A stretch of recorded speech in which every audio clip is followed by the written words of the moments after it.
Здравствуйте, дорогие мои друзья! И прежде всего, здравствуй, Анастасия!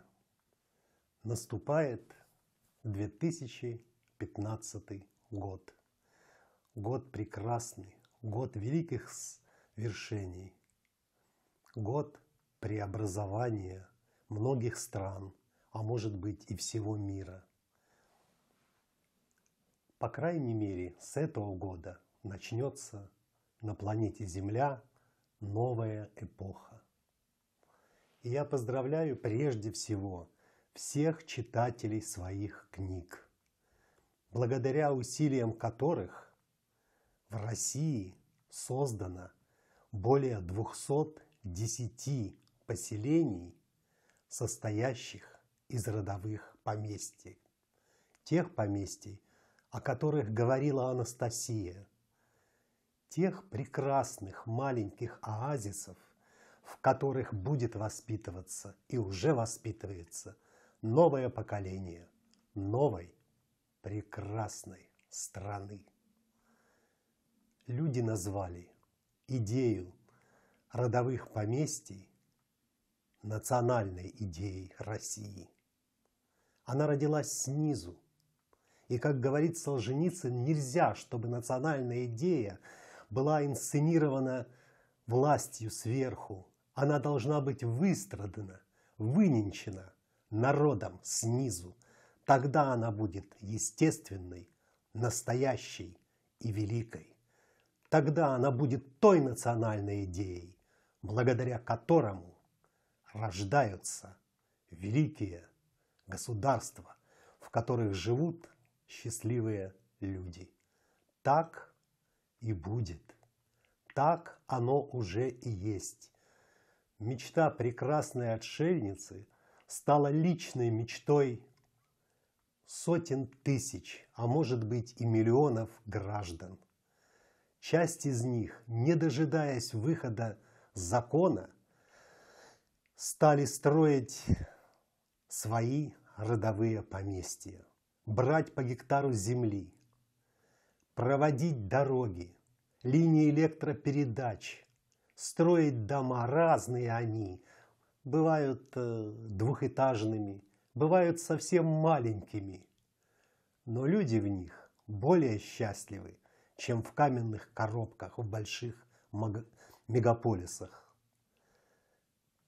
Спасибо вам, тем, кто идет впереди, тем, кто показывает путь в прекрасное будущее другим людям.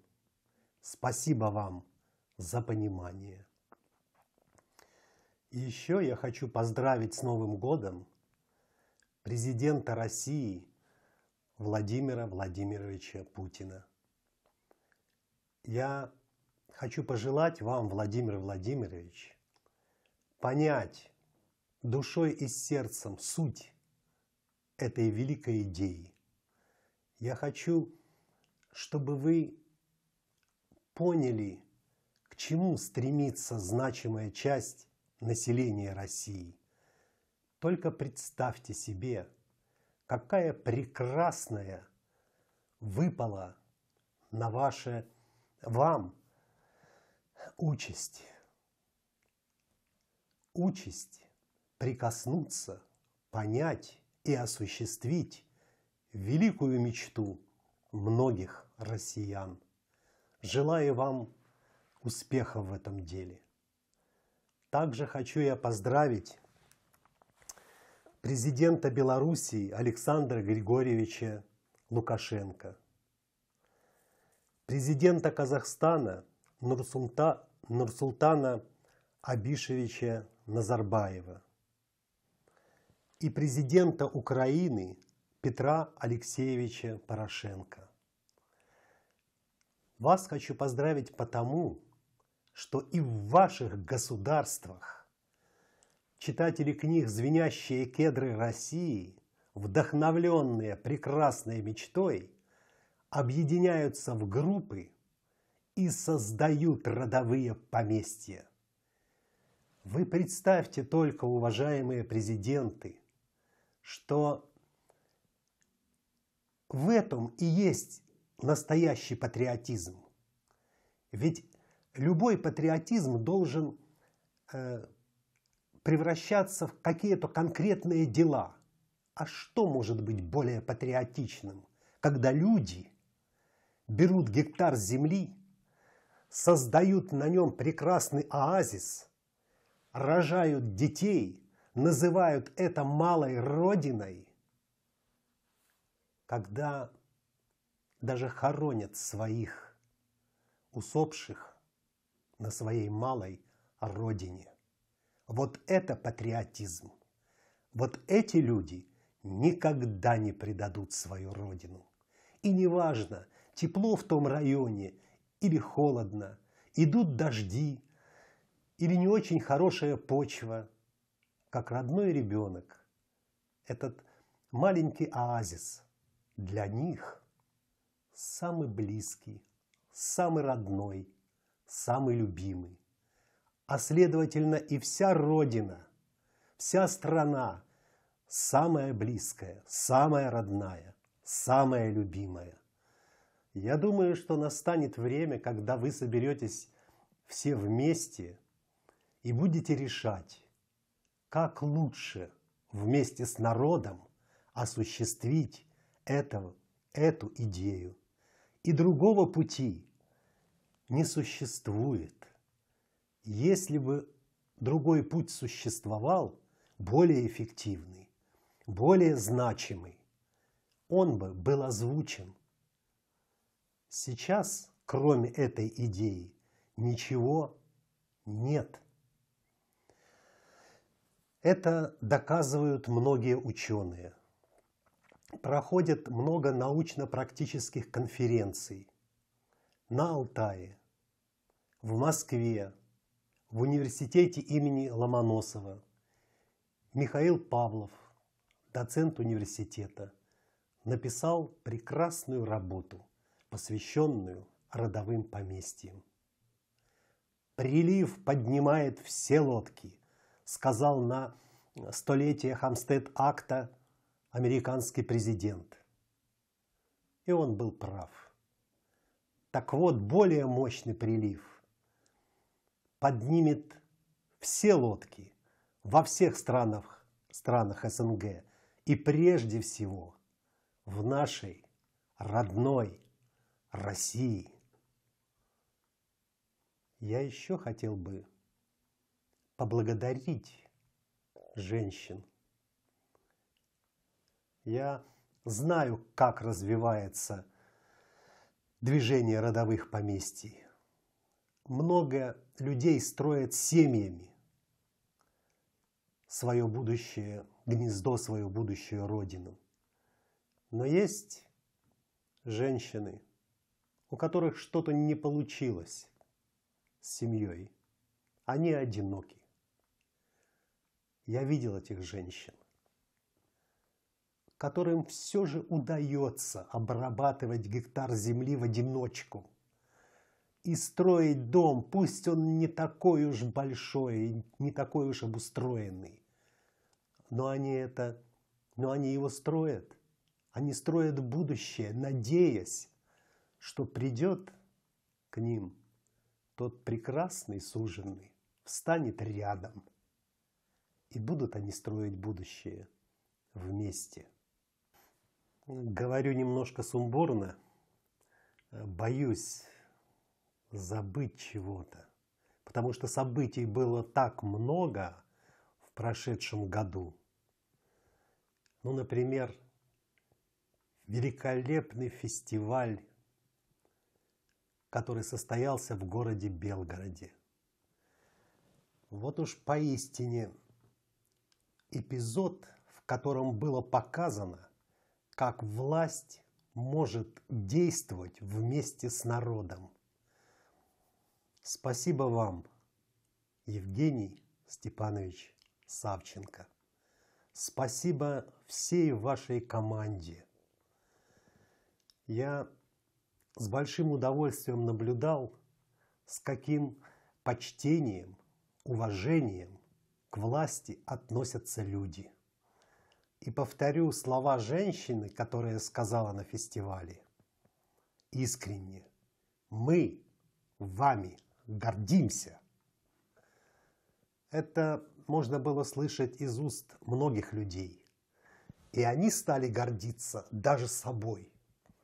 Это мы такие. Хорошие, что власть к нам хорошо относится. Да, конечно, и вы хорошие, уважаемые строители родовых поместий в городе, в окрестностях Белгорода. Но и власть у вас хорошая.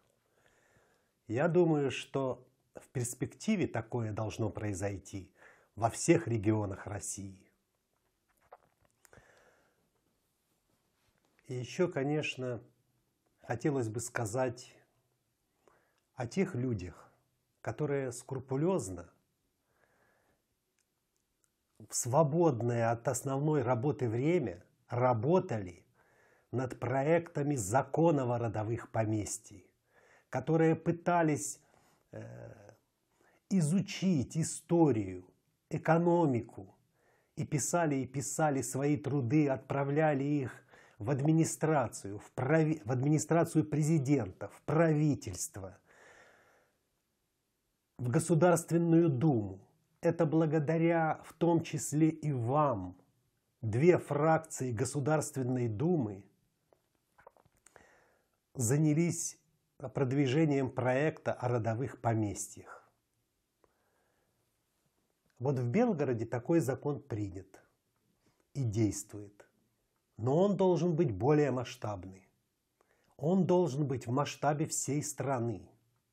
Тогда у нас возникнет на просторах России, в незаселенных местах, миллионы поселений, миллионы сел и деревень нового, другого типа. Вот смотрите, под Владимиром возникло поселение, которое еще не поддерживает государство. Не одно поселение, их 14. А вы знаете, что почти в каждом поселении есть учителя, есть врачи, есть люди от искусства. И они огромное внимание уделяют подрастающему поколению. Я думаю, что тем самым они решают те проблемы, которые стоят перед правительством страны. И надо сказать, что сельское хозяйство перестанет быть черной дырой. Потому что миллионы граждан своим сердцем, своим материальным достатком построят его. А если им еще и помогут, даже дух захватывает, какое будущее прекрасное может быть у России. Кто-то может подумать, что вот да, это вот возрождение села и так далее, это хорошо, но есть еще другие задачи. Я повторю фразу: прилив поднимает все лодки. Именно там, в этих поселениях, рождается будущее, великая наука. Ведь там есть и кандидаты, и доктора наук. Вот мой сосед по моему поместью, Виктор Яковлевич Медиков, доктор экономических наук, профессор, депутат 3 созывов Государственной Думы. Конечно, у него есть возможность жить и на Рублевке, и на берегу Черного моря, но с большим удовольствием он приезжает в свое поместье под городом Владимиром. И нет там шикарного особняка, есть хороший, уютный, деревянный дом. Но именно в него с большим удовольствием приезжает его дочь, его внучка из Италии. Когда они уехали, в Италию не было еще родового поместья. у Виктора Яковлевича, а появилась и потянула их на родину. Это не единственный случай. Наука не возникает просто сама по себе. И не происходят великие открытия, великие научные свершения в таких комплексах, как Сколково. Их должны заполнить, эти комплексы я имею в виду, здоровые, физически, морально,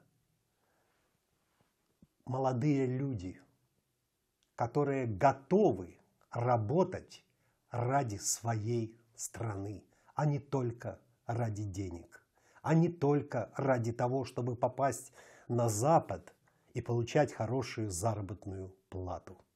Многие люди из числа строителей родовых поместий свои намерения обусловили в своих декларациях, в которых показали, чего они хотят, ради чего они хотят и как они хотят достичь прекрасного будущего своей семьи и своей родины. Они отправляли эти декларации в правительство, президенту. Я не знаю, попали они к ним или не попали, но я хочу, уважаемый Владимир Владимирович, сделать вам новогодний подарок. Я хочу собрать все эти декларации, представить вам этих людей в, может быть, очень длинном фильме после моего выступления. Пусть в этом фильме будет рассказано о событиях, которые происходили на протяжении 15 лет в нашей стране и в других странах СНГ. События, благодаря которому может быть объединен славянский мир, в котором будут жить в любви и согласии люди разных вероисповеданий, что уже и происходит, разного социального статуса и разных национальностей. И пусть этот фильм будет, он сделан не профессионалами, он сделан любителями. И еще, Владимир Владимирович, я хочу, чтобы вы обратили на один маленький нюанс. Вот смотрите, на протяжении 2 лет читатели книг организовывали автопробеги. Ехали на машинах из разных регионов России на фестиваль в Москву, который проходил в спорткомплексе ЦСКА. Вы увидите, с какими лозунгами они ехали. Вы увидите, какие песни они пели. Я надеюсь, это будет показано в фильме. Ну, лозунги там были: за Родину, за Путина, за родовые поместья, национальная идея. Потом песня, прекрасная песня: живем давно мы в родовых своих поместьях. А в это время по центральному каналу, по Первому каналу показывают книжку Анастасия и говорят: вот она секта. Кто и для чего это делал? Ну, конечно, ясно. Чтобы не допустить слияния народа с властью, чтобы не произошло так в городе Белгороде, чтобы занималось правительство и президент чем-то другим. Ну что ж, люди стерпели этот плевок. Но он ведь не только в них. Разве администрация президента тоже готова терпеть в будущем подобные плевки? Не пора ли разобраться, а кто этим занимался на протяжении 15 лет? Кто эти люди? Как они действуют? Какую организацию они создали? А материалов ведь накопилось великое множество. Конечно же, пора.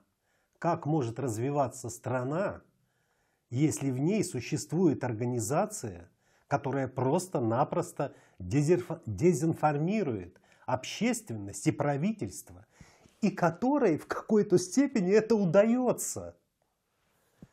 Она действует не только против звенящих кедров России, неформального общественного движения. Она действует более масштабно. Инициировав расследование, вы можете в этом убедиться в подробностях, узнать фамилии этих людей, узнать название организаций, узнать, кто их субсидирует.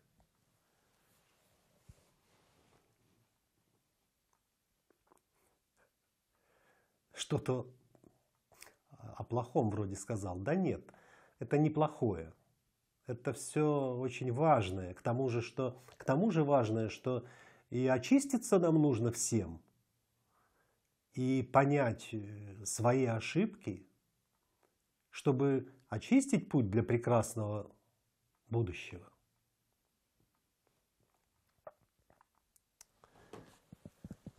А вот еще важное, очень важное. Губернатор Владимирской области, активная, подвижная Светлана Орлова, очень активно занимается импортозамещением. Так вот, Судогодский район во Владимирской области на выставке товаров и продуктов питания представляли в том числе и создатели родовых поместий, объединенных в поселение уже. Это их мед, их огурцы, их помидоры были на выставке, ну и всевозможные другие изделия. А по просьбе новосибирского правительства компания «Звенящие кедры» представляла Россию на выставке в Гонконге. Она представляла уникальное кедровое масло, которое производится в Сибири. Это ценнейший продукт. Когда мы говорим о экологически чистой продукции, сразу возникает вопрос, а где оно производится? В каком мегаполисе? В объятии какого воздуха? Так вот, единственное производство кедрового масла фирма «Звенящие кедры России» разместила в деревне. Оно производится во многих местах. Но в деревне производится лучшее. Оказалось, что на его качество влияет воздух, и что его невозможно произвести где-то в мегаполисе.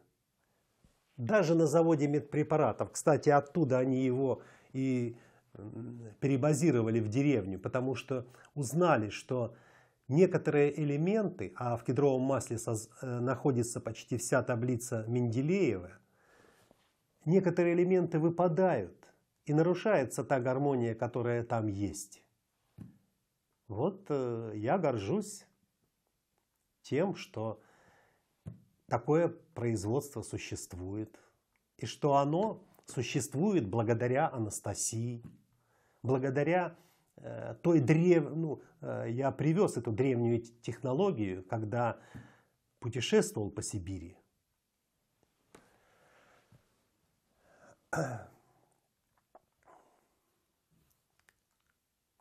Да, сумбурно стал говорить, но я уже раз так говорю, так я еще и скажу вот про науку. А вы знаете, что вот все ракеты, которые мы запускаем на сегодняшний день в космос, как это ни звучит парадоксально, абсурдны. Несколько лет назад дедушка Анастасии сказал, что освоение космоса не технократический путь, а психотелепортический. Все больше размышляя над этим, я и разговаривая с учеными, я действительно стал понимать, что ведь мы гордимся теми ракетами, которые мы запускаем, и говорим, что скоро долетим до Луны. Но это так мизерно в масштабах галактик. А вот психотелепатический способ позволяет за одно мгновение оказаться в иной галактике. Это реальность. Это необычайная реальность. Но для кого-то она необычайная. Вот о необычайности. Знаете, вот мы все сказки слышали. Скатерть-самобранка, ковер-самолет и так далее, и так далее. И если я вам сейчас скажу, что за несколько минут можно построить благодаря обряду, древнейшему обряду, свадебному обряду, дом, поместье, сад, вы не поверите, потому что это похоже на сказку о скатерти-самобранка, но ведь это уже осуществляется наяву. И пусть те люди, которые пытаются повторить вот этот обряд, пусть у них не получается на 100%, как это было раньше, но получается частично. В будущем получится. Представляете, молодожены будут не ездить на автомобиле по городу, а потом сидеть в ресторане и почему-то есть и считать это праздником, как будто они все это время голодали. А будут создавать за несколько минут, я повторяю, дом, сад, собственное поместье с живностью. Ну, об этом вы можете почитать в книге. Кстати, о книгах. Такая вот маленькая глава, совсем маленькая, называется «Жена-богиня». А вот в интернете миллионы отзывов. А многие даже не знают, откуда это. И говорят, да это древняя мудрость, а да это вот какая-то народная, да это вот... Ну, правда, некоторые говорят, что это вот из книг Мегре. А еще хотелось бы поздравить всех членов родной партии. Представляете, какое грандиозное событие произошло? В Минюсте была зарегистрирована родная партия. Она так называется, родная партия. Это самое прекрасное название, родная, от слова род, родина, родные. И вот в Белгороде состоялся съезд родной партии. Уникальный съезд. И все работают на общественных началах. Нет у партии денег. Но она работает, проводит съезды, проводит конференции. Я думаю, что ей нужно уделить в следующем году особое внимание. Я, наверное, очень счастливый человек, потому что Анастасия подарила мне очень много знакомств с добрыми людьми. И я им благодарен за то, что они появились в моей жизни. До сих пор вспоминаю Талгата Таджудина, общение с ним, отца Феодорита, того, который живет в Ските сейчас. Интересная получилась жизнь благодаря Анастасии. такой извечный вопрос. Существует Анастасия или не существует? Она существует. И это не просто существование отдельного человека, отдельной личности. Существует уже целое явление. Существует много женщин, в которых частичка души Анастасии. Как она сказала, «Я людям душу всю отдам свою, я в людях выстою душой своею». Так оно и получилось. Все вот необычное такое, а сбывается.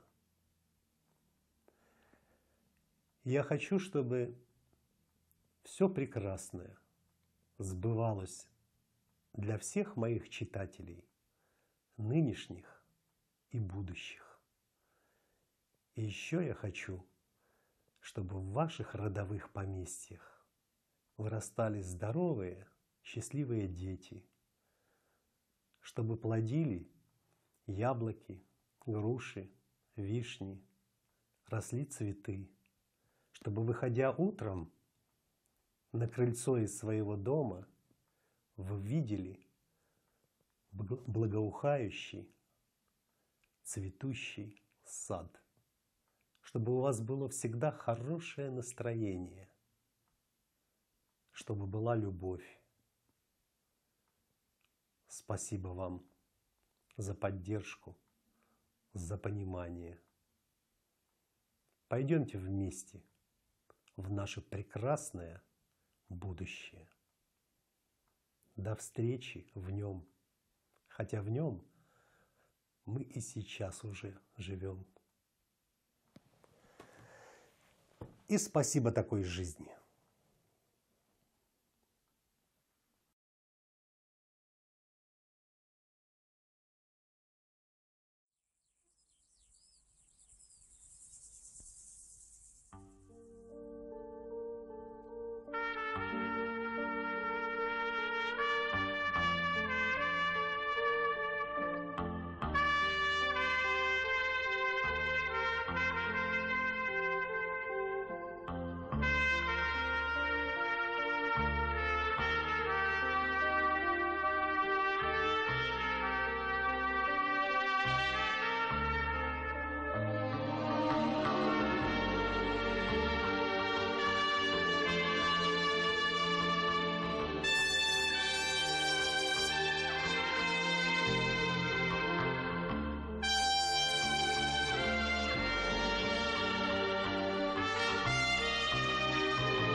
Это было 7 лет назад.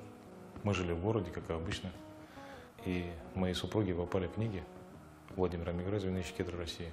Я начал читать и читал в запой сутками. Книги они настолько поразили. Там была идея, ясная, понятная. Идея, то, что надо жить человеку на земле, и надо иметь свою землю, и чтобы твои корни шли именно с этой земли.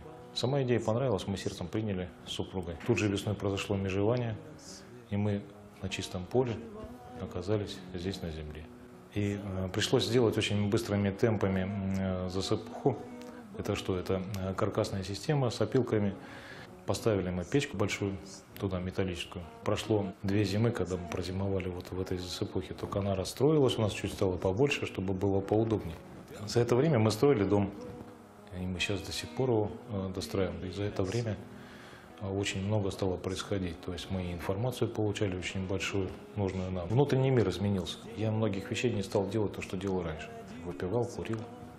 Все это без надобности отпало. Пришло осознание, что много лет подряд я травил свой организм. То есть отдышка была, потому что я мало двигался. Сейчас двигаюсь очень много, очень хорошо. То есть и физически, и в вопросах духовного развития. Человек меняется, конечно, меняется на земле в хорошую сторону. Растения. Я никогда не садил, никогда не думал, что такое растение. Никогда не заострял внимание на то, что растение можно действительно с любовью вырастить. Я попробовал посадить яблоню. Я ел яблоко, просто обычное яблоко. Ну, я прочитал книги, я не думал, что будет такое происходить и со мной тоже. Я подержал с хорошими мыслями под языком семечко, загадал желание, посадил. Оно начало произрастать, выросло сантиметров 60, наверное, за один сезон. И в листьях всю зиму простояло. Для меня было открытие, я чувствовал связь свою с растением. Когда мы переехали сюда, мы в общей сложности с супругой посадили около 4500 деревьев и кустарников. Я на своих руках ощутил, как взаимодействует растение и человек. И именно в этом поместье ты чувствуешь какую-то защиту. То есть то, что ты делаешь, это своими руками. Не зря же есть пословица, что надо мужчине родить сына, посадить дерево, построить дом. И в книгах Мегрэ написано, можно жить счастливо и богато, духовно, материально. То есть все это есть действительно, если человек этим занимается. Я нисколько не пожалел, что обстоятельства мои сложились именно таким образом, что мне пришлось вот в данный момент находиться именно здесь. Если бы был бы второй шанс, я бы пошел бы по этому же пути. Читая книги, отозвалось внутреннее состояние. Если это легло на сердце, мы приехали здесь, мы просто видим, что оно так и есть в жизни. Все достигается. Действительно, все, что написано в книгах, оно действительно все есть. Надо только к этому немножко сделать шаг.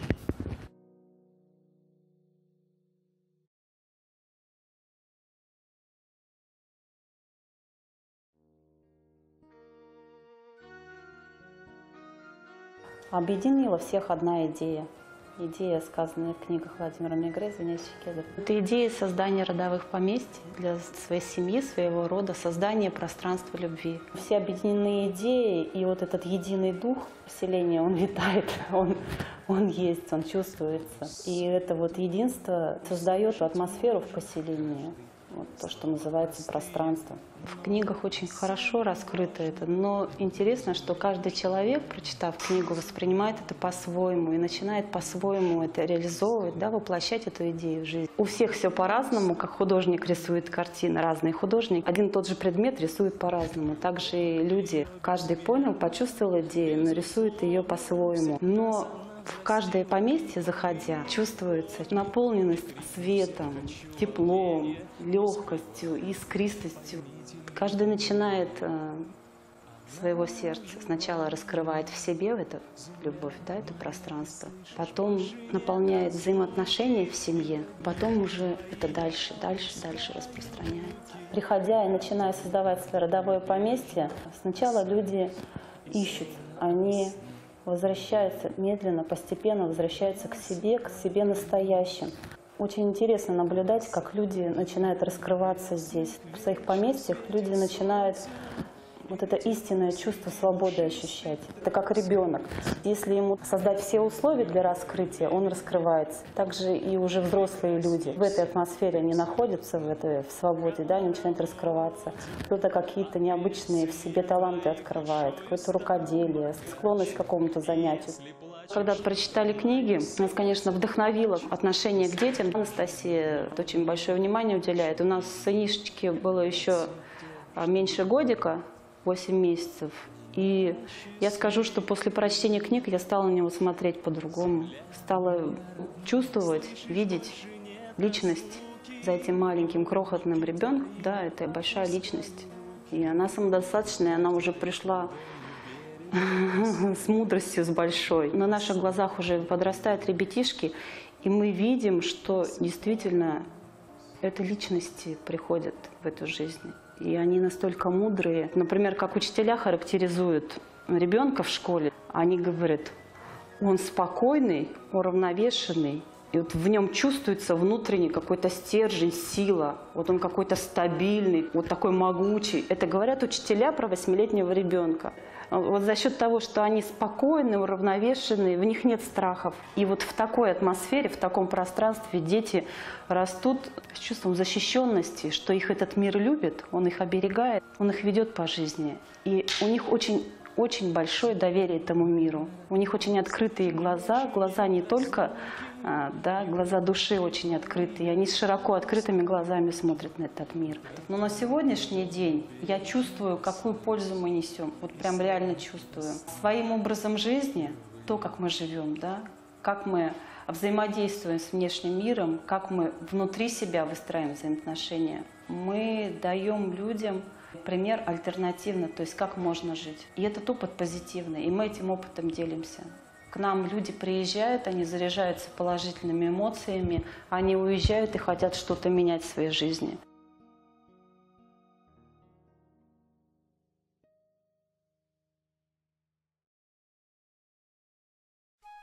В 1998 году я прочитала книги Владимира Николаевича Мегре. Мы вместе, вся наша семья и наши дети. Книги нас очень сильно захватили. Изначально мы относились к своему саду так, как к родовому поместью.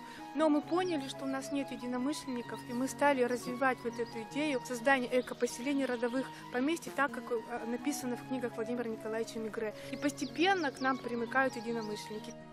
Я считаю, что идея Владимира Николаевича Мегре, она настолько глубока. Это не просто вот создание родового поместья, это возвращение к истокам, возврат к той прошлой культуре, которая когда-то была на нашей земле.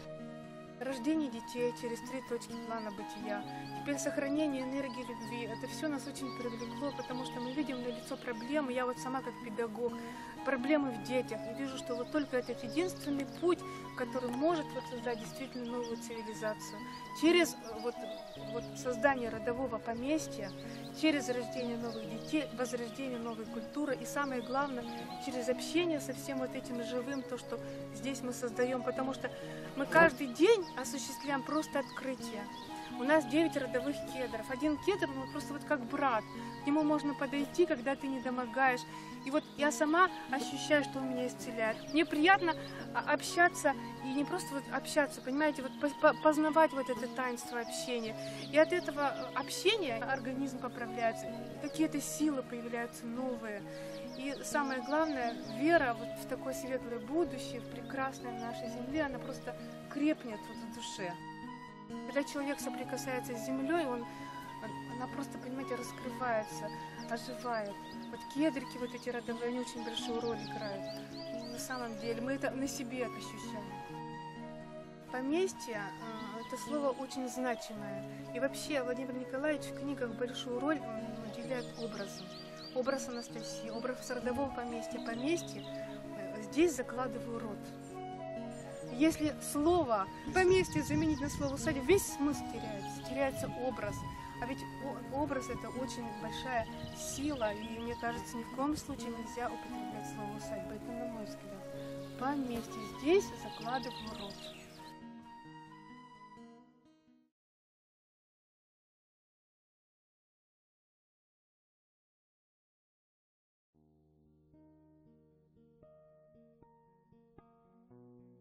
Я когда-то прочитала книги, тогда, когда их еще привезли буквально в Томск только-только, самую первую. Я ее прочитала за ночь и поняла, что это очень пересекается с тем, что у меня внутри. То, как я чувствовала жизнь, то, что я видела в жизни, то, что я хотела в жизни. Там это все описано. И как-то так получилось, что события нашей жизни очень четко и ясно вели нас к выбору остаться в городе или уйти на землю. Когда стали искать все-таки, где же жить, поняли, что хочется жить с людьми, которые близки. И у нас это как-то легко и просто все случилось, очень быстро. Просто вот раз и приняли такое решение, переехали в палатки. А в сентябре месяце мы уже заехали в дом. И то, что мы приехали сюда, и так случилось, что первые люди, которых мы увидели здесь, именно тех людей, ради которых мы пришли. Мы пришли на природу с импульсом открыться, объединиться и любить. Любить и радоваться жизни. Нас к этому все ведет. Мы пройдем исцеление и телесное, и душевное, и духовное, и придем к этому все. Когда ты открываешься природе, всей природе, да, мы говорим о природе деревьев, мы говорим о природе самого человека, да, природе Бога. Когда ты этому открываешься, делаешь этот шаг, да, то он открывается тебе навстречу, и ты не можешь уже не почувствовать и не измениться. И второй такой момент – это твой собственный действительно импульс. Потому что если ты пошел, так ты и пошел.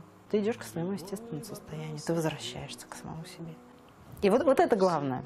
Вот это главное, вот эта свобода, вот эта свобода общения, да, то, о чем Анастасия говорила. Мы стали друг другу давать возможность быть самим собой. А побочные эффекты – здоровье, свобода поведения, да, отношений, дети – это все такие классные побочные эффекты, на которые обречены все, кто сюда приходит, если они действительно имеют бесстрашие окунуться во все это, отдаться.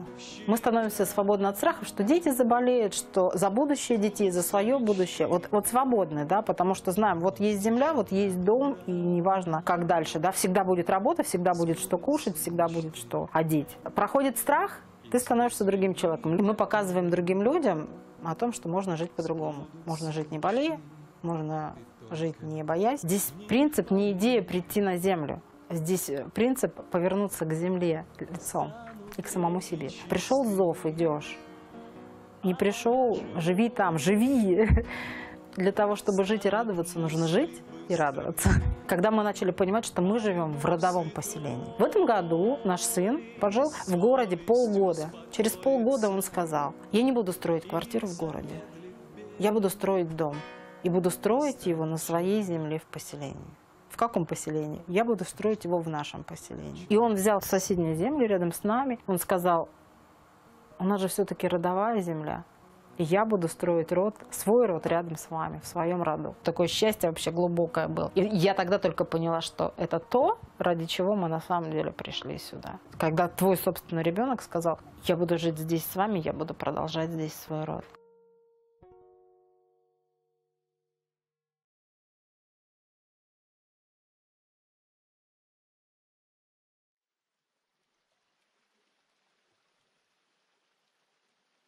Поселение называется Родовые Истоки. Наше поместье называется Родниковый сад. Живем здесь уже 7 лет.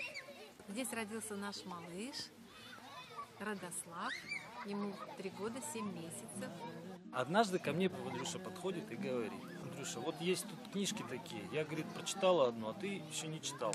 Ознакомься. В итоге я пришел к выводу, что мне они интересны, и мне нужно прочитать и двигаться дальше. Когда я прочитал книги, я понял, что что-то в жизни происходит, что-то мы упускаем, что-то не так в жизни. Они сподвигли меня думать и анализировать в таком направлении, чтобы я, как глава семьи, мог направить свою семью к дальнейшим действиям. Стали искать землю. В 2006 году вот мы сюда приехали, и когда мы, приехав сюда, весной увидали в небе яркое солнце, и вокруг солнца красивая радуга, огромная радуга. И в этой радуге парят 2 орла. И они не просто парят, а они в таком любовном танце крутятся, как бы кувыркаются. И у нас невольно с Валюшей возникло такое чувство, у нас пошли слезы. Мы знали, что это наша земля. Здесь мы продолжим наш род. И за эти 6 лет, которые мы здесь живем, 7 лет уже, мы посадили очень много деревьев. У нас уже, можно сказать, полностью распланирован уже наше родовое поместье. У нас есть полянка, родовая полянка, аллея родовая. Каждый день благодарим Анастасию, Владимира Мигре за то, что мы здесь. Сейчас наша задача — это единение в семье, единение в поселении, единение с другими поселениями. Мы это чувствуем, что сейчас это очень необходимо. Мы пришли на эту землю со своим родом и принимаем тот род, который здесь был. Они объединились, это мы чувствуем. И вот этот посыл, который пошел из далеких наших предков нам и нашему роду, предлагает дальнейшее наше развитие, видение того, что как мы будем здесь жить, что мы сможем сотворить для России, для людей, для всей земли. Мы думаем, что этот закон необходим, потому что мы уверены, что это наша земля, мы сотворили образ, но все равно нужны какие-то гарантии со стороны государства, что эта земля, она перейдет нашим детям по наследству, что не будет облагаться налогами вся продукция, которую мы производим. Я думаю, что это огромное значение, чтобы там звучало обязательно слово «родовое поместье», потому что это какой-то подмена какая-то идет, имение, усадьба, потому что в эти слова вложен огромный смысл. Я еще дополню. Я думаю, что в этих словах не только смысл, а в этих словах уже заложена огромная энергия, которая в каком-то месте она просто аккумулируется. И она должна рано или поздно дать этот импульс, выплеск. Вот. И тогда действительно именно по этому образу и будут происходить дальнейшие изменения. Именно родовое поместье.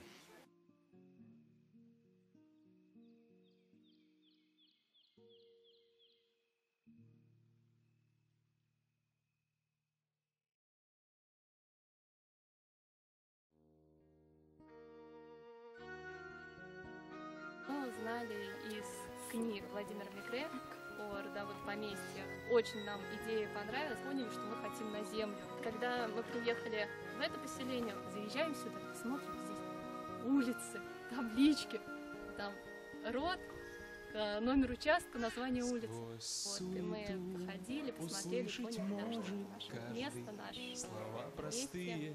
Вот, и решили здесь обосноваться. Здесь абсолютно все делается руками поселенцев. То есть, когда землю взяли в 2003 году, здесь было просто голое поле, выжженное, желтое, вот такая вот коротенькая травка и больше ничего. Но вот у природы есть потрясающие регенеративные свойства, она восстанавливается самостоятельно. Сажали, прокашиваем, обеспечиваем себя водой, электричеством, то есть большинство поселенцев покупают солнечные батареи, в общем-то, так с помощью государства. Мы за свой счет ценными сортами засаживаем огромные пространства, за свой счет покупаем саженцы или выращиваем их сами. Только в небольших коллективах понимаешь, что чем меньше коллектив, тем больше ты находишься в людях, тем больше душевнее общение, тем интереснее жизнь. Здесь мы все друг друга знаем.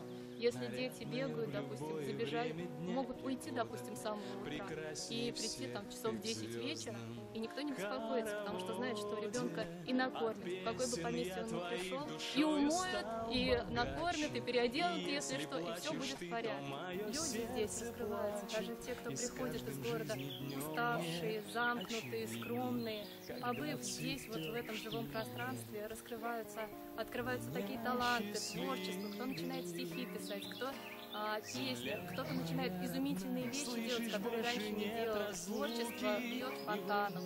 Вот у нас есть программисты, которые работают исключительно здесь, потому что они говорят, я там не могу работать. Надо делать так, как описано в книгах, потому что я очень доверяю, уважаю Анастасию. Вот, и согласна с тем, что да, надо закон о родовых поместьях делать. Вот, и чтобы закон был именно в таком виде принял. И с тем, чтобы земля действительно переходила из поколения в поколение без права изъятия.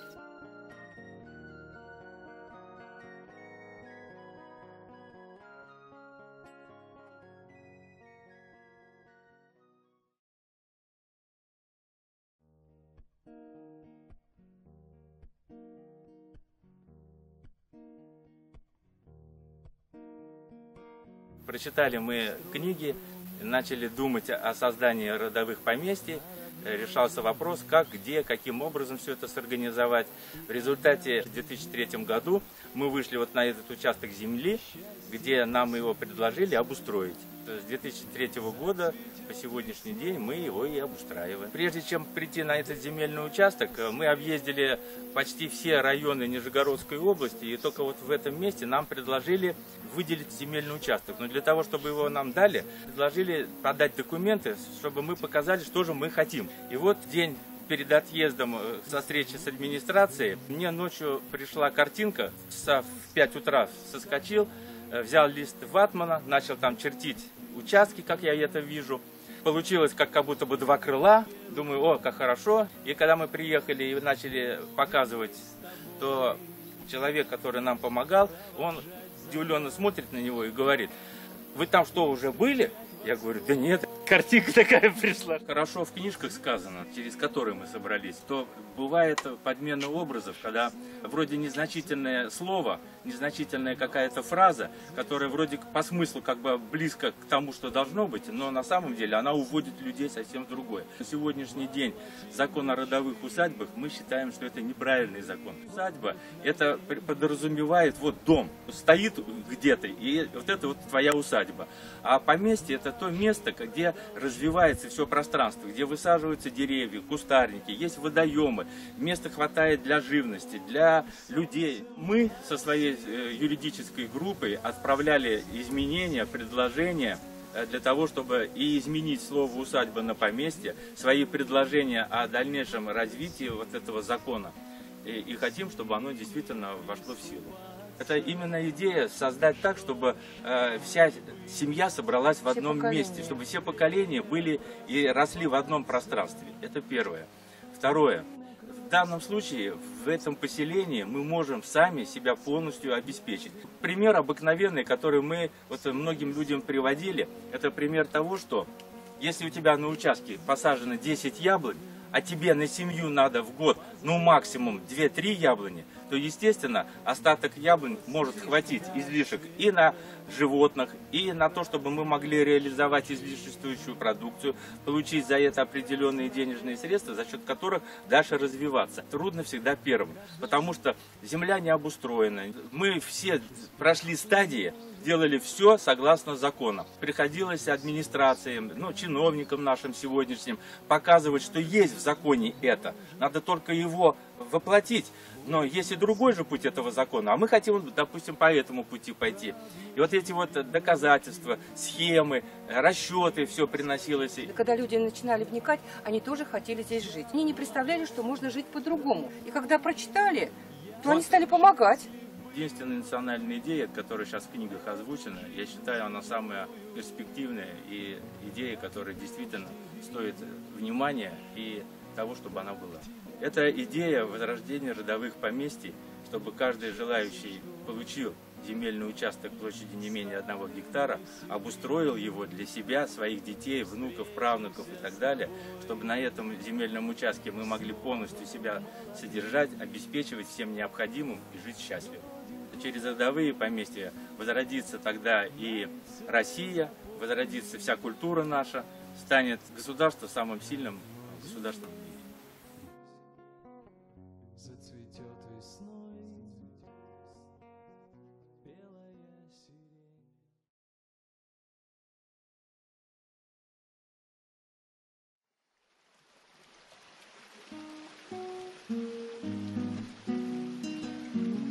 Прочитали Владимира Мигре.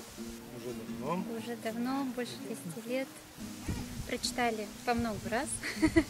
Утвердились в том, что это действительно наше, что нам не показалось, что это вот наш образ жизни, который нашим душам нужен, откликается в нас. По просторам нашей Родины поездили, посмотрели разные поселения и пришли вот к Нижегородской области. Нам здесь нравится. Да. Искали общее место, в котором бы нам было обоим хорошо. По душе. Смогли мы раскрыть свой потенциал и творческий, и жизненный. Нашли много друзей в этих поселениях. И вот хотим создавать красоту. Вместе с ними. Знают об этой идее уже очень многие. Просто вот принять иногда у людей не всегда получается, перестроиться. Это нужно немножко времени. Вот у кого-то быстро получается, у кого-то медленнее. Мы хотим, чтобы людей, которые приходят к жизни на земле, в поселениях, в поместьях, чтобы им было легко, чтобы глаза их светились, чтобы они несли с собой своим близким тепло, свет. И пусть у них в душе все ладится. С проливным дождем и песни петь. Ничего не бывает случайного. Еще только первая книга Владимира Николаевича Мегре. Я на каком-то семинаре услышала про эту книгу. И книжная лавка. Мы подошли к этой лавке. Я вот так на лавку руку положила и начала читать книги сверху вниз, все, рядами, все названия книг. И когда я дошла до последней книги, на которую у меня рука лежит, книга «Анастасия. Звенящие кедры России». Знаете, настолько судьба ведет. Много земель смотрели, и мы нашли вот эту благодатную землю. Тут очень понравилось. С нами уже другие семьи пришли и обосновали поселение Черенга. Воды у нас не было тут в деревне. Сейчас мы сделали скважины. Еще наши поселенцы построили дорогу, заасфальтировали эту дорогу, орошают заброшенные колхозом поля. Жители местные и с округи жители радуются, что здесь возрождается земля, возрождается деревня. Приезжает из города за земляникой, собирает ягоды. Здесь очень богат край, здесь очень много грибов, ягод. Природа удивительная, вокруг леса, замечательный воздух. И то ли во сне, а то ли правда, путь молочный покажет мне. Взял книгу, почитал, идея понравилась. Ну, я сразу сказала, я за, с удовольствием, даже не задумываясь, сколько, чего, как, сложно, не сложно, будет, не будет, вот хочу и все. Мы решили, пора воплощать мечты.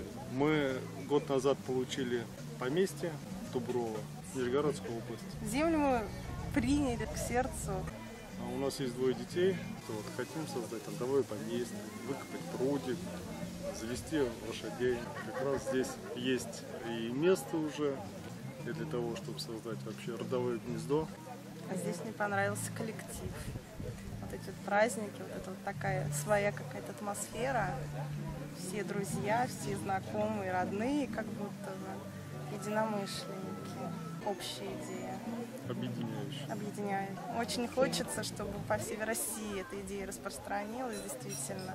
И по всему миру. По всему миру даже. Очень, очень здорово было бы. Как хорошо, когда не надо никуда спешить.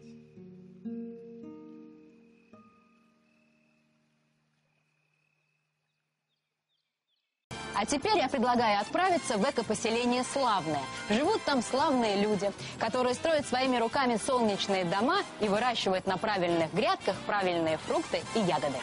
Ясногорский район Тульской области. До самого горизонта ни одного признака современной цивилизации. Отличное место для жизни решили 8 лет назад Елена и Олег Минеевы и основали здесь одно из первых экологических поселений в России. Появилась идея, что надо брать гектар земли. Не 6 соток, как вот эта маленькая квартирка, не 12 соток, а именно гектар, чтобы у тебя был свой лес. Лес, можно было построить дом и заложить сад, и вырастить детей в чистом полноценном пространстве. И выкопать пруд с рыбой.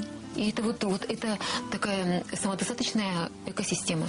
В родном Мурманске Елена была практикующим психологом, но устала копаться в чужих проблемах и предпочла копаться в своих грядках. Олег, успешный предприниматель в области общественного питания, после нескольких конфликтов с партнерами бизнесом наелся. Деловой костюм сменил на свободную рубаху-вышиванку. А потом мы жизнь городскую узнали. Мы все тяготы и трудности жизни городской, все тревоги, болезни и всякие там стрессы. Мы все это испытали, и нам захотелось чего-то другого. А чего-то другого – это жизнь на земле. Поэтому мы здесь. На свежем воздухе все недуги и тревоги прошли, и Минеевы взялись за строительство своего поместья. Начали, конечно, с дома. В эко-поселении Славном, в отличие от привычных коттеджных поселков, их буквально строят из того, что лежит под ногами.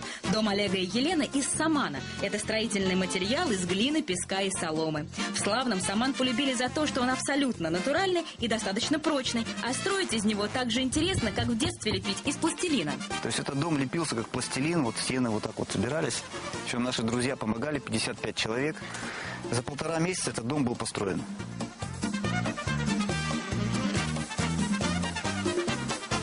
Ощущения от дома вообще фантастические. Мы всю жизнь прожившие в разных квартирах городских, вот, но построенный дом своими руками, это вот как действительно дом-крепость. Мы туда заходим, и нам спокойно. Основная инженерная мысль славных эко-поселенцев – как можно меньше обращаться к благам техногенной цивилизации. Поэтому здесь нельзя увидеть никаких труб, траншей, проводов и столбов для линий электропередач.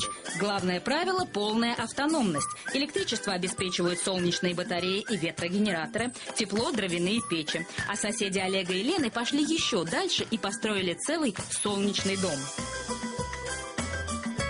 Это вариант солнечного дома. Почему мы его так называем? Потому что он отапливается солнцем. Во всяком случае, мы хотим, чтобы это так было. Для этого сделана вот такая система. Обратите внимание, здесь идут сплошные стекла, причем стекла хорошие, пропускающие солнечный свет. А обратно тепло они не выпускают. Но чтобы это тепло грело дома, оно должно где-то накапливаться. И оно накапливается в этой огромной толстенной саманной стене. Мы рассчитываем, что это позволит нам сильно сэкономить на отоплении. А может быть, даже обойтись без него совсем. Коренной москвич Сергей Терентьев в городе долгие годы спасал людей, работал хирургом-онкологом. Его жена Ирина тоже врач. В Славное они переехали 7 лет назад. Теперь спасают природу. Первым делом медики начали восстанавливать лес. На своем участке они уже посадили более 300 деревьев. Сейчас среди этих невысоких сосен и дубов уже можно заблудиться. Редко, когда приходится делать что-то такое, что ты знаешь, что будет существовать очень много лет, и, скорее всего, оно начнет дальше существовать уже само собой. Потому что большие деревья начнут сеяться на маленькие. То есть ты запускаешь целый процесс, которому конца края не видно. Мы теперь можем делать там питомник для совсем уже редких растений. Уже есть защита от ветра, от мороза.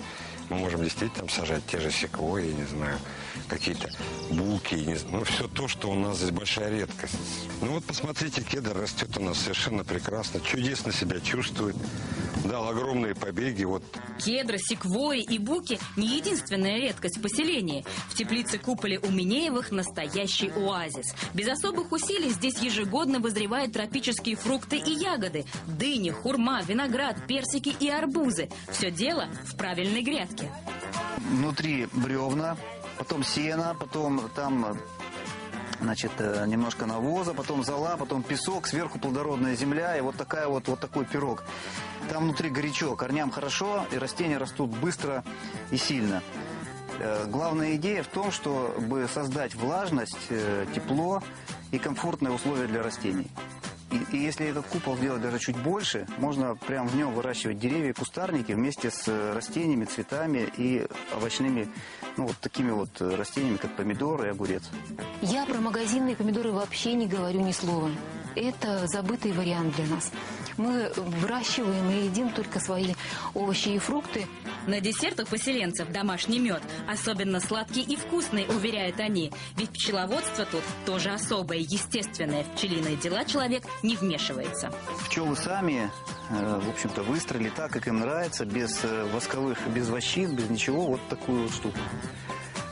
То есть они сами рассчитывают там вентиляцию, как им комфортно, как удобно и прочее. Наша задача сводится, как любые пчеловоды должны, естественные пчеловоды, естественного пчеловодства, это обеспечить пчелам, так же как и любым другим животным, наиболее комфортные условия для их проживания. Пятачок, привет, дружище, привет, работник.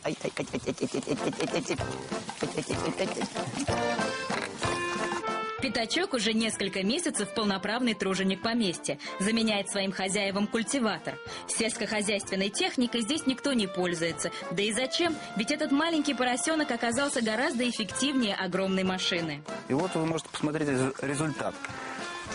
Если вот сюда вот посмотреть, вот, то здесь вот после его возделывания получается вот такая вот практически рыхлая пыльная земля.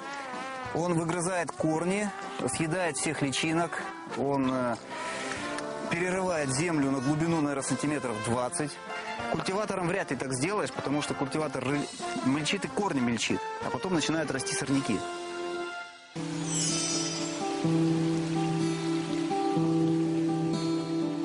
Сейчас своим гектаром земли здесь владеют 150 семей. Соседи знают друг друга по именам, решения, касающиеся развития поселения, принимаются только сообща. И только для того, чтобы каждый в отдельности жил в гармонии с природой и дышал чистым воздухом, свободно. Сейчас ощущаю жизнь гораздо более наполненной, более творческой и более имеющей смысл, например, с точки зрения природы. И самое главное, мы перестали особо от кого-то зависеть, мы сами планируем свое время, ну и несем за это ответственность, естественно.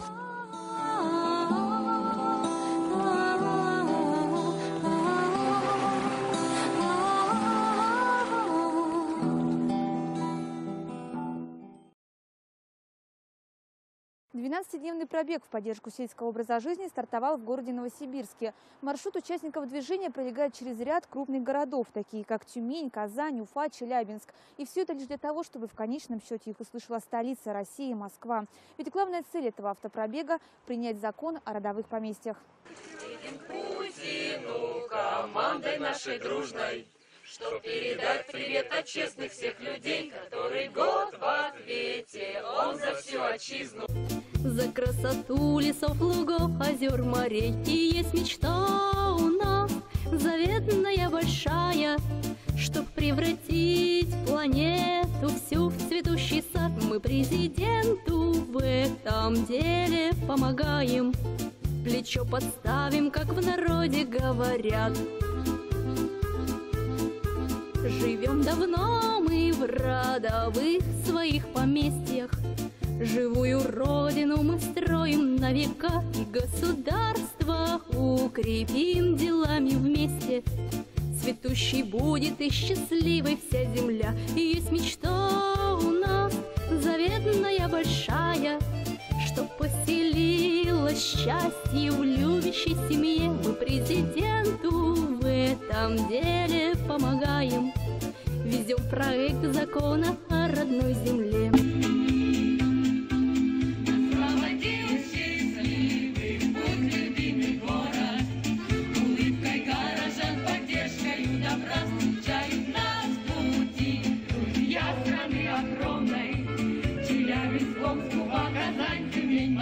И есть мечта у нас, заветная, большая, объединила, что творение странам и президенту в этом деле помогаем.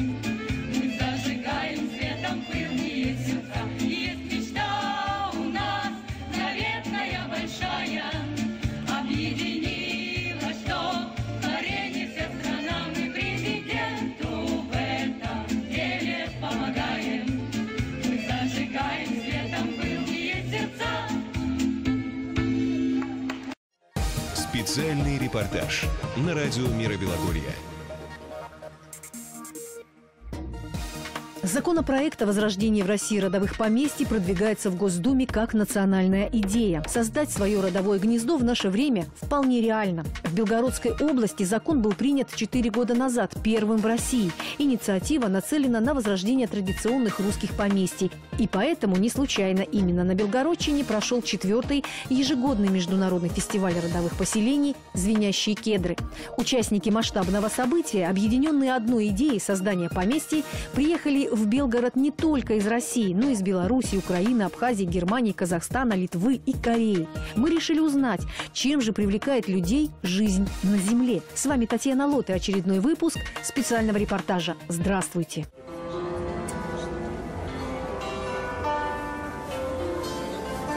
Раньше были времена, когда многие из деревни стремились уехать в город.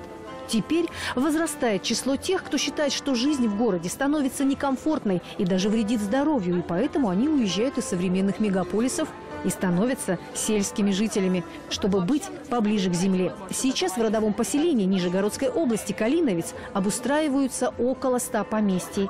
Но пока только 10 семей достроили свои дома и живут там постоянно. 2 года назад свое поселение начали строить и молодожены Нестеровы. Для нас с мужем это единственный путь, для наших соседей единственный путь счастливого образа жизни, цветущей планеты Земля. То есть выход из этого тупикового пути развития, технократического, экологического кризиса, экономического кризиса, политического кризиса.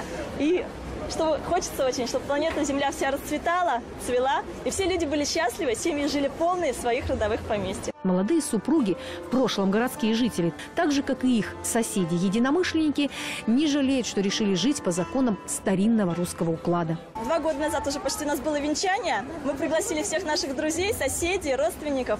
Все приехали, посадили нам живую изгородь и сад. Вот. Это все заложили за один день. На следующий день мы строили дом. Круглый соломенный дом. Что у нас еще есть? Мы мечтаем о прутике. Вот сейчас занимаемся травами, занимаемся хлеб печем. Девчата у нас вышивают, шьют. Вот. Хотим обустроить свое поместье, а потом поселение. Проложить дороги сами, построить школу, чтобы всем было хорошо. Хочется, чтобы земле было хорошо, чтобы мечта Бога была исполнена. Питаться экологически чистыми полезными продуктами, дышать чистым воздухом, создавать большие дружные семьи, воспитывать детей в любви и в гармонии с природой. Со временем создавать рабочие места, развивая и возрождая народные промыслы, экотуризм. Выращивать здоровые растения, в том числе и плодовые, природным способом, из семян, без гибридов и ГМО. Вот так хотят жить те, кто поддерживает движение родовых поместий. Но отсутствие законодательства о родовых поместьях на федеральном уровне пока не дает реализовываться многим задумкам в большинстве экопоселений России. В Госдуме сегодня рассматривается законопроект о родовых поселениях. Напомним, что подобный документ у нас в регионе принят еще 4 года назад. Желающим работать и жить на земле по закону безвозмездно в пожизненное пользование выделяется участок земли размером в 1 гектар, на котором должен быть построен дом, и в нем можно будет прописаться. Родовые поместья нельзя купить или продать, а можно только передавать по наследству. Например, в Карачанском районе решили восстановить хутор Заречье. Свое родовое гнездо уже построил Владимир Швец.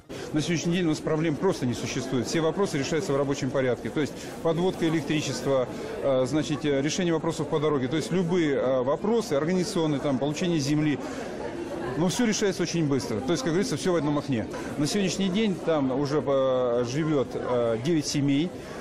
Построились вот буквально в прошлом году 2 семьи, одна из них моя, вот мы там живем, и еще строятся 2 семьи. То есть я думаю, что в течение 3 лет, как было оговорено, то есть согласно договору, мы построим эти свои дома и будем там жить. Мы надеемся, что к нам также прислушаются власти на местах и поддержат наше движение создания родовых поместий, говорит участница фестиваля «Звенящие кедры» Татьяна Русь. Я хочу сказать большую благодарность Евгению Степановичу Савченко за то, что он организовал этот великий праздник для наших душ, для наших устремлений.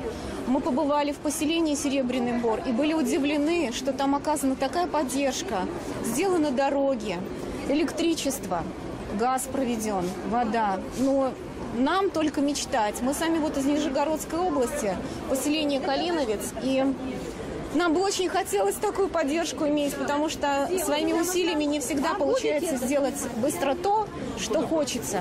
Великая благодарность и низкий поклон этому человеку. Я думаю, что многие губернаторы и наши депутаты посмотрят на этот пример и что-то двинется в их сознание. Они будут помогать такому прекрасному деянию на земле, как создание родовых поместий. Огромная благодарность. С вами была Татьяна Лот. Берегите себя и своих близких. Всего вам самого доброго.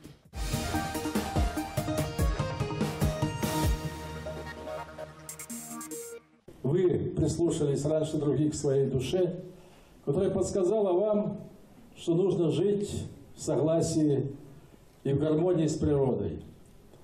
А закон гармонии – это самый важный закон мироздания. И вы прокладываете новую дорогу, новой России, и не только России новой, но, я бы сказал, и новой цивилизации. Только за последние годы свыше 15 тысяч горожан начали жить в своих домах. Это движение продолжает расти, и мы уже беспокоимся, а как же дальше жить совсем будет в городе.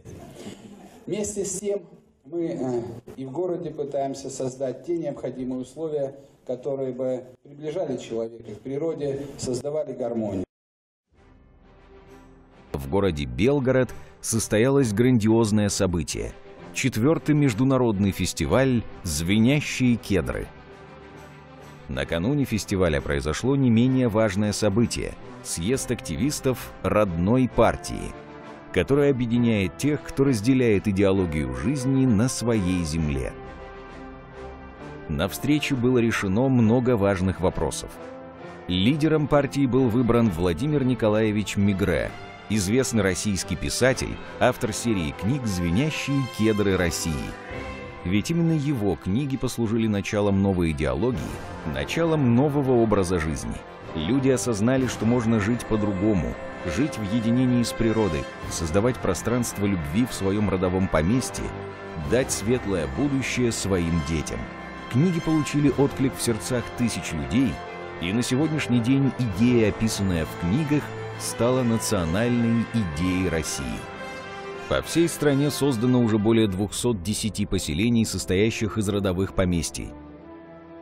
Для людей очень важно, чтобы был принят закон о родовых поместьях на федеральном уровне.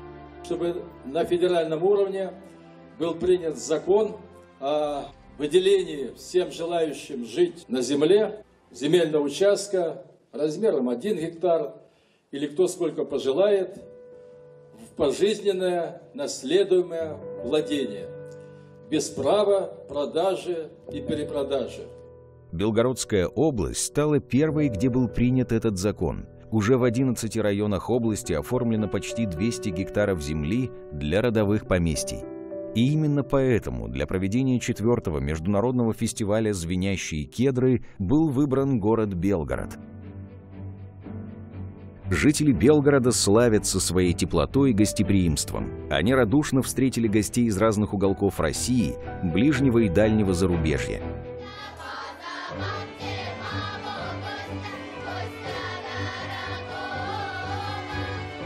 В числе официальных гостей были Владимир Николаевич Мигре, губернатор Белгородской области Евгений Степанович Савченко, заместитель губернатора Белгородской области Валерий Александрович Сергачев, мэр города Сергей Андреевич Баженов и глава администрации Белгородского района Юрий Владимирович Голдун.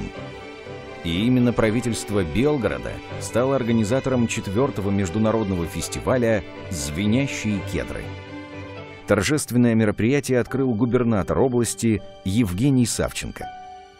Также приветственное слово сказал Владимир Мигре. Большое спасибо, что вы есть, а вы – это те маленькие росточки, которые пробиваются сквозь потоки негативной информации, пробиваются своим прекрасным новым временем. Праздник сопровождался насыщенной программой.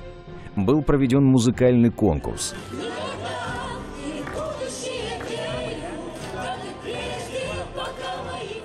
Была организована ярмарка, в которой приняли участие представители родовых поместий из разных регионов России. Фестиваль «Звенящие кедры» – масштабное и значимое мероприятие. События освещали местные и региональные СМИ. Была проведена пресс-конференция, на которой Владимир Мегре и представители власти ответили на все интересующие вопросы. Почему именно Белгородская область и что вы хотите увидеть здесь, услышать, узнать нового для себя? Белгородская область первой приняла закон о родовых поместьях. Поэтому вот меня интересует прежде всего атмосфера, которая складывается. Здесь очень дружественная атмосфера между людьми и властью. Они, в общем-то, как на равных общаются. Вот это мне нравится. В завершении дня Владимир Николаевич смог поближе пообщаться со своими читателями. Он вас, так скажем, вдохновлял на новые книги. Вот такой вот позитивный. Второй день фестиваля прошел в поселении родовых поместий Серебряный Бор в селе Устинка Белгородского района. Поселение родовых поместий – это уникальные места на нашей земле. Ведь здесь люди возвращаются к своим истокам и живут в гармонии с собой и природой. У меня есть детская своя полянка, у меня там клумбы, растения. Главное – это мы несем здоровый образ жизни родового поместья. Это самое главное. Гости смогли поближе познакомиться с бытом и образом жизни жителей поселения. На протяжении всего праздника работала выставка декоративно-прикладного искусства и ремесел, а также мастер-классы по кружевоплетению на коклюшках, ручного ткачества и декоративной стежки. На центральной площадке выступили лучшие народные и фольклорные коллективы. В рамках открытого марафона любой желающий мог поделиться своим творчеством, стихами и песнями. На земле живет красота, красота, и творят ее влюбленные люди. Фестиваль прошел на высшем уровне. Гости поблагодарили организаторов. Со своей сибирской щедрой земли мы привезли подарки организаторам этого чудесного праздника. Очень рады за вас, что здесь у вас так красиво. И какой у вас замечательный город, хороший у вас губернатор. Очень светлый человек, и вы здесь все улыбчивые. Привезем домой частичку вашего тепла. Спасибо вам большое. И мы привезли сеянцы сибирского кедра, чтобы здесь возродились кедры.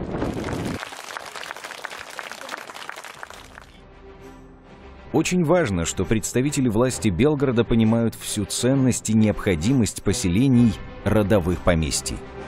Ведь это новая идеология образа жизни, это оздоровление нации, это прочные семьи, живущие в любви и согласии, а значит прочное будущее всего государства.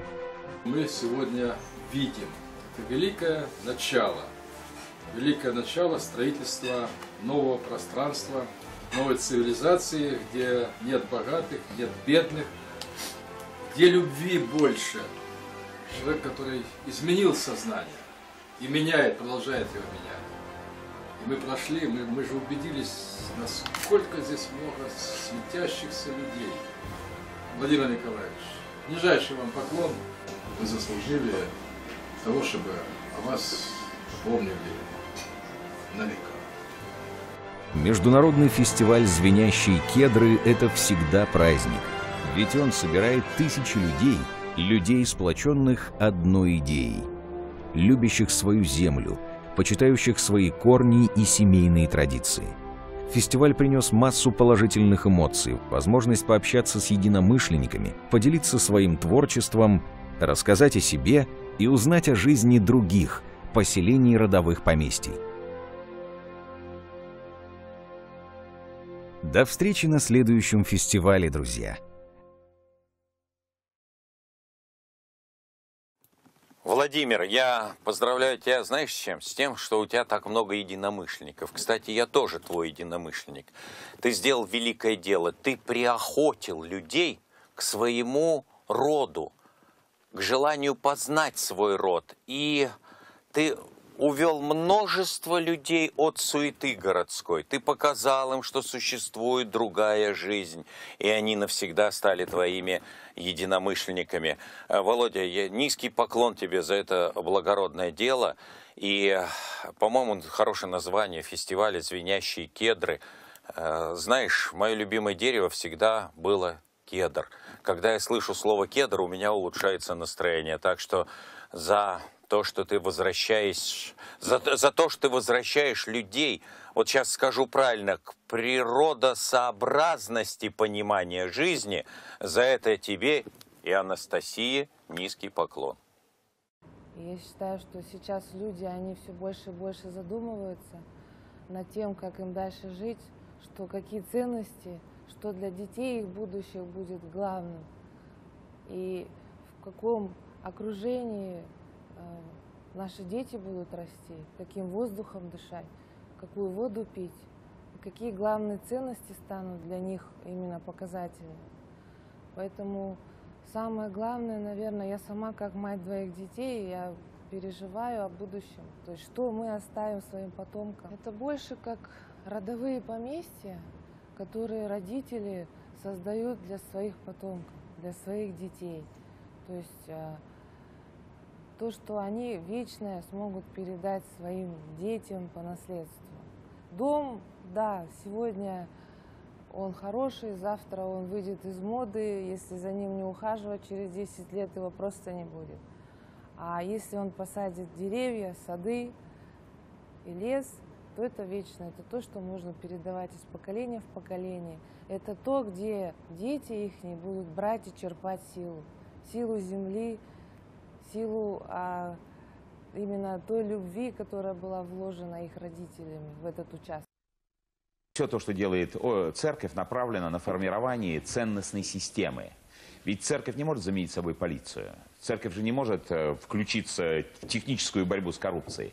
Но формирование национальных идеалов, в первую очередь у молодежи. Вот вы задали вопрос о том, что, как молодежь должна там строить и так далее. Если бы я был директором, знаете, такая была рубрика в литературной газете, я бы вообще каждому молодому человеку отдал бы кусок земли. У нас земли полно.